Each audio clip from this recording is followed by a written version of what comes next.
fazia o circuito underground de São Paulo, e o Satã era um ponto de referência já naquela época, né?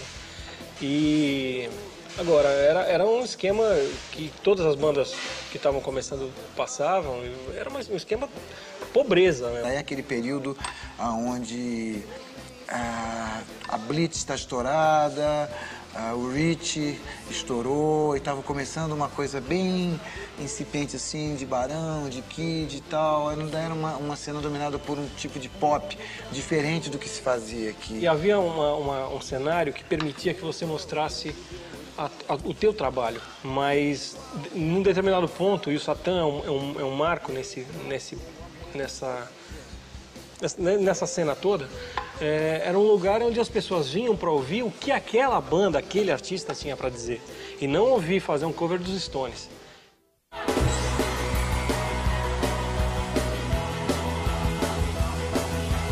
Eu tocava nessa banda era uma banda de heavy metal, vai. A gente fazia alguma coisa de música própria, mas o grosso mesmo era fazer cover de Purple. Um dia o Paulo, a gente ensaiava em frente à casa de uma namorada dele, e eles foram assistir. Eu cheguei, por acaso, num ensaio crucial, onde eles estavam decidindo se a banda ia partir pro cover. Na verdade, eles estavam em dúvida entre colocar o repertório em inglês ou em português. Eu tava falando pra ele, acho que tem que fazer rock em português e tal. Ele falou, pô, também acho, não sei o que, tal. Pô, vamos tentar fazer alguma coisa juntos e tal. Em 80 a gente começa a ensaiar e monta uma banda de rock progressivo chamada Aura. O Aura foi uma banda de estúdio só, a gente nunca se apresentou, mas foi legal pra formação.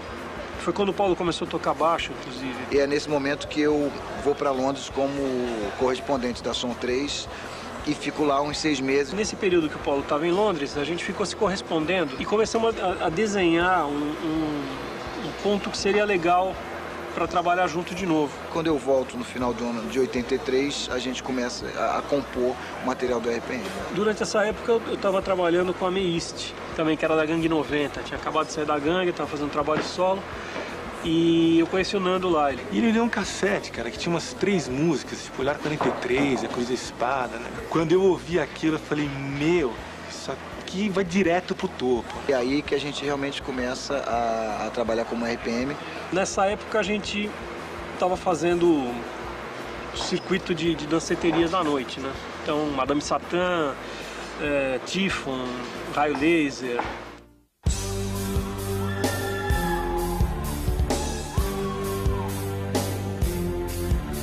Blitz tinha realmente aberto as portas do mercado com o estouro de Você Não Soube Me Amar.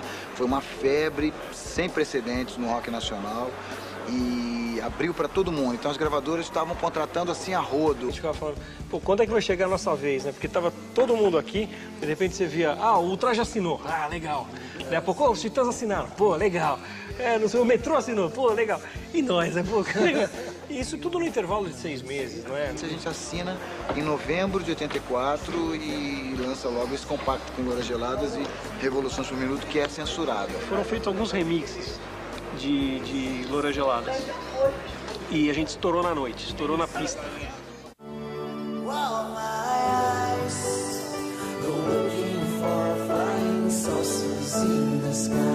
O Brasil tinha acabado de passar pela loucura dos Menudos e a gente meio que herdou um pouco esse approach Backstreet Boys, assim, de fã, né?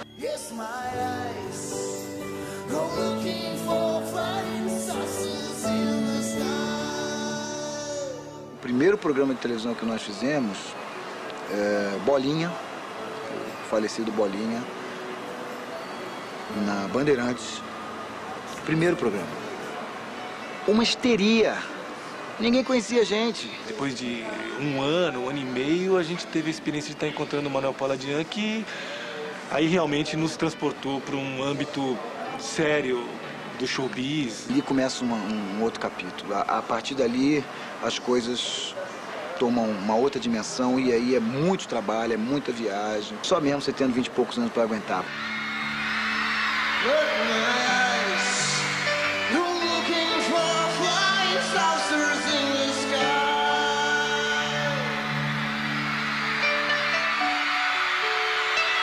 Eu me lembro de algumas entrevistas uma entrevista assim que a garota perguntou pro PA, falou, qual é o seu sonho? Ele, dormir. Ah, teve um dia que teve até 3 shows, se eu não me engano.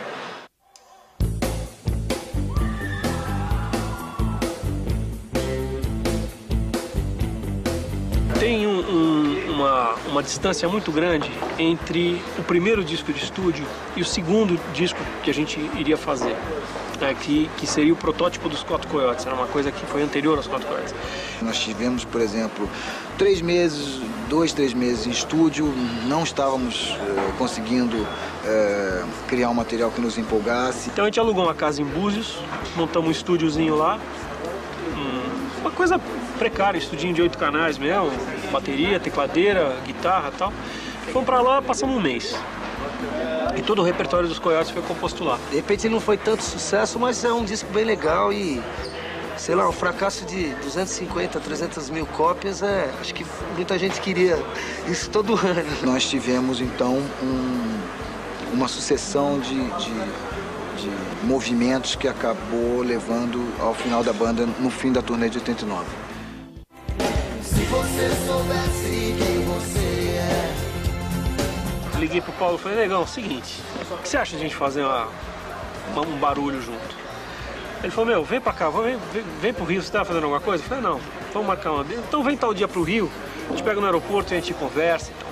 Aí ele me pegou, fomos pro apartamento dele, tomamos 3 garrafas de champanhe, um pileque federal e ficamos dando risada. Mas aquela história, puta, eu tenho minha vida profissional andando, o Paulo tinha a carreira solo dele. Um belo dia ele me ligou e falou, meu, seguinte, vamos chutar o balde logo de uma vez, tô indo pra São Paulo, vamos conversar. Ele passou no estúdio, passamos na casa do PA. De repente toca a campainha, olha, é o Luiz e o Paulo. Ah, já nem não precisou nem falar nada, né? A gente alugou um estúdio no final, pertinho do Natal. A hora que a gente já tocou a primeira música, deu a nítida sensação de que a gente tinha parado de tocar uns 3 meses. Eu descobri que tem um tipo de música que eu só consigo fazer quando eu tô junto com eles. Eu lembro que eu encontrei o PA no primeiro ensaio e, meu, destampou uma coisa que havia, que eu não sabia mais que havia, que eram notas musicais, som. A perspectiva que esse tempo nos deu do trabalho fez com que nós tivéssemos hoje mais clareza de como nós queríamos que soasse o RPM hoje do que em 88. Por exemplo, a música Vida Real foi uma coisa incrível mesmo. A gente realmente não se falou. A gente chegou no estúdio e colocou as coisas no track e a música estava gravada.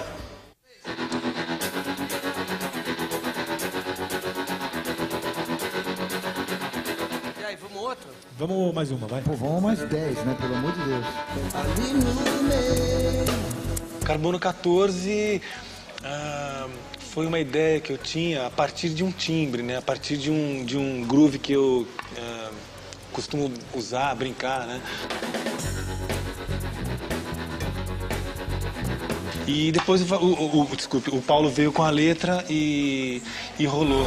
Lábios cor de vinho tinto. Sabe o que Tem uma música que já tem uns 6 anos, por aí. E até os 44 do segundo tempo, ela tava com arranjo que era, com baixo eletrônico, uma outra coisa.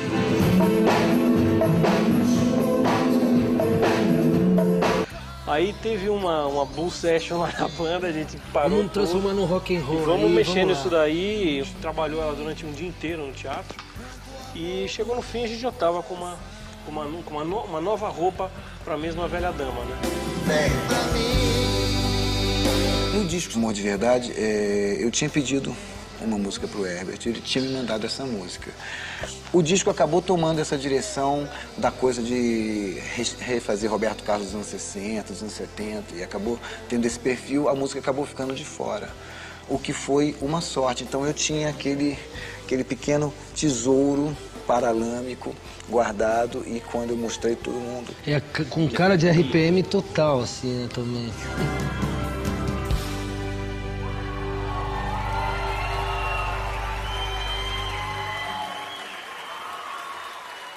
E agora eu ando correndo tanto. Nós tivemos um critério totalmente afetivo para escolher os Bem convidados. particular. E Na verdade, o primeiro a chegar foi o Renato, que chegou em 96. Dei uma ligada pro Renato e perguntei se ele queria cantar Cruz e Espada comigo. E ele já, bem fraquinho e tal, fez esse esforço e foi maravilhoso. Exagerado, jogado aos seus pés, eu sou mesmo exagerado. Quando nós linkamos o Renato ao Cazuza, né? O Luiz achou que o Exagerado era a música mais a cara do Cazuza e a gente começou a tentar quebrar a cabeça, assim, ver como é que ia rolar, até que surgiu essa levada blues. E no momento em que surgiu a levada blues, surgiu O Freixo. Só tem umas frases aí, mas eu quero achar os lugares certinhos pra fazer. a ideia óbvia, né, de se chamar esse puta bluesman que a gente tem, que é o Cara, Roberto que Freixo. fez a guitarra, uma das guitarras mais marotas que eu já vi até hoje.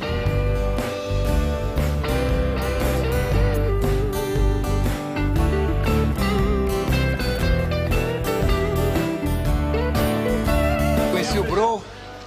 O Barão Vermelho ainda não tinha nem participado da Primeira Guerra Mundial. É verdade.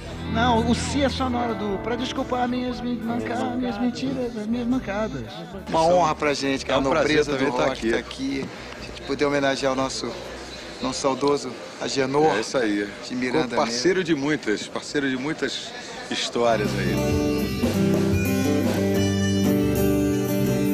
Tem que ensaiar, pô, eu nunca fiz isso. Curso Bob Dylan de gaita por correspondência.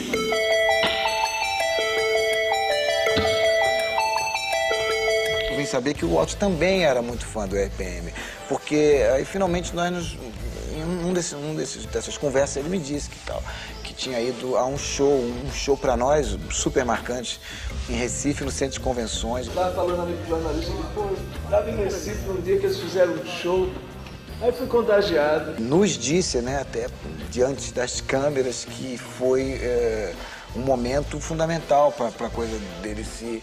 Resolver ser músico, né? Falei que gostava de Naja, que ainda lembrava muito da Naja, que era uma música que tinha instrumental. E ele pegou e me telefonou e perguntou se eu queria participar. Vou meter a mão nas congas aí, eles não exigiram muito. E vou meter as mãos, vou fazer uma percússia por minuto.